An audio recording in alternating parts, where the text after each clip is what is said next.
నేను ఎవరికైనా ఒక 10,000 రూపాయలు అప్పిచ్చారనుకోండి, నెక్స్ట్ మీరు చెప్పే మాట ఏంటి? 10,000 డబ్బులు ఇస్తే సహాయం చేశాను అనుకోండి, సహాయం అప్పు కాదు, సహాయం చేశాను అనుకోండి, ఏం చెప్తారు మీరు? ఏం చెప్తారు? థ్యాంక్స్ అని చెప్తారు కదా. థ్యాంక్స్ అని చెప్తారు. చాలా థ్యాంక్స్ అండి, సమయానికి దేవుడిలో వచ్చి సహాయం చేశారు. ఆఫ్టర్ ఆల్ 10,000 ఇచ్చిన నాకే మీరు రుణపడి ఉండిపోతాను, కృతజ్ఞుణ్ణి, మీకు చాలా థ్యాంక్స్, దేవుడిలాగా వచ్చారు, ఆదుకున్నారు అన్న పెద్ద పెద్ద మాటలు 10,000 ఇచ్చిన నాకే వాడితే, ఏ వాక్యాన్ని తీసుకున్న దాన్ని అటు తిప్పి ఇటు తిప్పి ఇటు తిప్పి అటు తిప్పి శరీరానికి ఆపోదిస్తారు తప్ప ఆత్మకి ఎందుకు ఆపోదించుకోరు? నాకు అర్థం కాదు. చచ్చిపోతే ప్రతి ఒక్కడు మట్టిలోకి వెళ్ళిపోతాడు. పిట్టలు రాలిపోతున్నారు మనుషులు రకరకాల కారణాల చేత. ఏ వాక్యాన్ని తీసుకున్నా అంతే, ఇదే బోధ.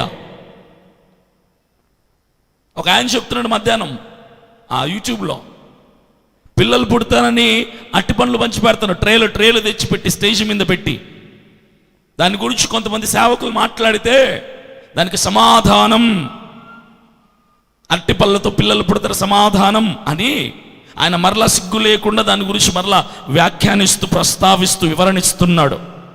నువ్వు అట్టి పండు ఇచ్చిన వాళ్ళందరికీ బిడ్డలు పుట్టారా? పుట్టరో.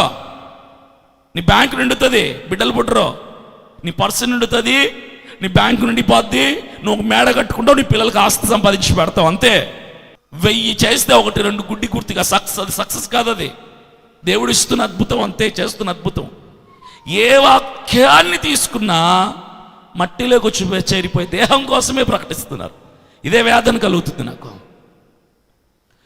పరిశుద్ధ బైబిల్ గ్రంథాన్ని చదివేటప్పుడు మీరు ముందుగా యూట్యూబ్లో మిషనరీస్ హిస్టరీస్ అని కొట్టండి. భారతదేశానికి వలస వచ్చి అన్ని వదులుకొని వచ్చి ఈరోజు బైబిల్ మన చేతిలో ఉండటానికి కారణమైన మిషనరీస్. బైబిల్ చదవటానికి ముందు అవి చదివి తర్వాత బైబిల్ చదవండి, బతుకులు బాగుపడతాయి, మీ ద్వారా కొన్ని బతుకులు బాగుపడతాయి. మిషనరీస్. విలియం కేరీ తెలుసా?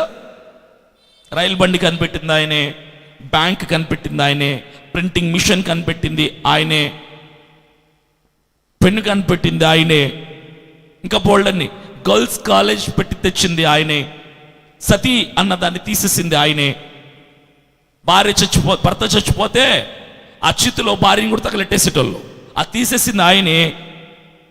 40 భాషల్లోకి పరిశుద్ధ బైబిల్ గ్రంథాన్ని తర్జుమా చేసింది ఆయనే, విలియం కేరీ. ఏం చేశాడు ఆయన? భారతదేశానికి ఎంతో చేశాడు ఆయన. కొడుకు చచ్చిపోయాడు, భార్య పిచ్చిదైపోయింది, ఏమైపోయారు వీళ్ళందరూ? మేము అద్భుతాలు చేస్తామని ఎక్కడన్నా పిలిచాడు ఆ విలియం కేరీ ఎవరినన్నా? ఈ బోధలు కరువైపోతున్నాయి. కారణం ఏంటో తెలుసా? మనుషులందరూ దేహానికి ఏం కావాలో ఆలోచిస్తున్న వాళ్ళే, ఆత్మకి ఏం కావాలో ఆలోచిస్తున్న లేరు. మనుషుల్ని మెప్పించటానికి సేవకులు కూడా దేహానికి ఏం కావాలా చెబుతున్న వాళ్ళే. మైకు పట్టుకున్నప్పటి నుంచి ఆశీర్వాదం, అద్భుతం, మేలు, స్వస్థత, అరే ఎంత పొందుకున్నా 70 ఏళ్ళకు పోతావు కదా అన్ని వదిలేసి. ఎందుకు పోయే దేహం గురించి అంత సావు నీకు? వినేవాడికంటే బుద్ధి లేదు, వాడికి బైబిల్ తెలీదు. నీ చేతుల్లో బైబిల్ ఉంది కదా, ఉన్న ప్రతి వాక్యాన్ని, ఆయన చచ్చిపోయాడు నీ కోసం, ఆయన చచ్చిపోయాడంటే నీ కోసం ఏదైనా ఇస్తాడు, తప్పు కదా అది? యేసు నీ కోసం మరణించాడు, మరణించిన క్రీస్తు కొరకు నువ్వేం చేస్తావు? మరణించిన ఆయన కొరకు నువ్వు ఎలా బ్రతకగలుగుతున్నావు? ఆయన ప్రాణం వదిలాడు, నువ్వు ఆయన కొరకు పాపాన్ని వదలగలుగుతున్నావా? కల్వరి శిలువలో మరణించిన క్రీస్తు ఒకటి అడుగుతున్నాడు, I have sacrifice my only life for all the mankind, can you sacrifice your sin for me? సర్వమానవాళి కొరకు నా ప్రాణాన్ని నేను త్యాగం చేశాను, విడిచిపెట్టాను. నా మీద మీకు ప్రేమే కనుక ఉంటే నా కొరకు మీ పాపాన్ని విడిచిపెడతారా? విశ్వాసం ఉంటే విడిచిపెట్టండి. ఇది విశ్వాసం. ఏంటి విశ్వాసం? నా కొరకు మరణించిన క్రీస్తు కొరకు నా పాపాన్ని నేను విడిచిపెట్టడం విశ్వాసం. This is called faith. ఇది ఫెయిత్ అంటే. నేను చెప్పగలను, వాక్యాన్ని వక్రీకరించి దీన్ని ఆశీర్వాదంగా మార్చి చెప్పగలను. నేను కూడా బోల్డ్ అని చెప్తాను. ఉపయోగం ఉండదు. చప్పట్లో కొడతారు, రూపాయి కానుకేస్తాడు, 10 రూపాయలు వేసి వెళ్ళిపోతాడు అంతే. ఆ డబ్బు నా దగ్గర శాశ్వతంగా ఉండదు, నేను శాశ్వతంగా ఉండను, చప్పట్లు కొట్టిన మీరు శాశ్వతంగా ఉండరు. అందరం ఉండాల్సింది ఎక్కడ? ప్రభు రాజ్యంలో. అక్కడ ఉండాలంటే ఏం చేయాలి?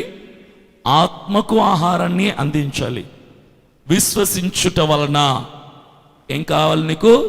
నీ పాపాన్ని నువ్వు విడిచిపెట్టుకోవాలి. If you have faith, leave your sin for Lord Jesus Christ who sacrifices life on cross of Calvary. Calvary శిలువలో ప్రాణం విడిచిపెట్టిన క్రీస్తు ప్రభువులు వారి మీద నీకు ఏదైనా ప్రేమ, నీ రుణం తీర్చుకోలేని ప్రభువా అన్న అభిమానం ఉంటే నీ పాపాన్ని ఆయన కొరకు విడిచిపెట్టు. పాపాన్ని విడిచిపెట్టాలంటే ఆయన నా కొరకు మరణించాడన్న సత్యాన్ని నువ్వు విశ్వసిస్తేనే తప్ప పాపాన్ని విడిచిపెట్టలేవు. నీలో ఇంకా పాపం ఉంది అంటే అర్థం ఏంటో తెలుసా? ఆయన మరణాన్ని నువ్వు ఇంకా అంగీకరించట్లేదని అర్థం. ఆయన మరణమే నువ్వు అంగీకరించగలిగితే, నా దేవుడు నా కొరకు మరణించాడు, నా దేవుని కొరకు నా పాపాన్ని ఎందుకు నేను విడిచిపెట్టలేకపోతున్నానన్న ప్రశ్న నీకు నువ్వు వేసుకోవచ్చు. That is faith.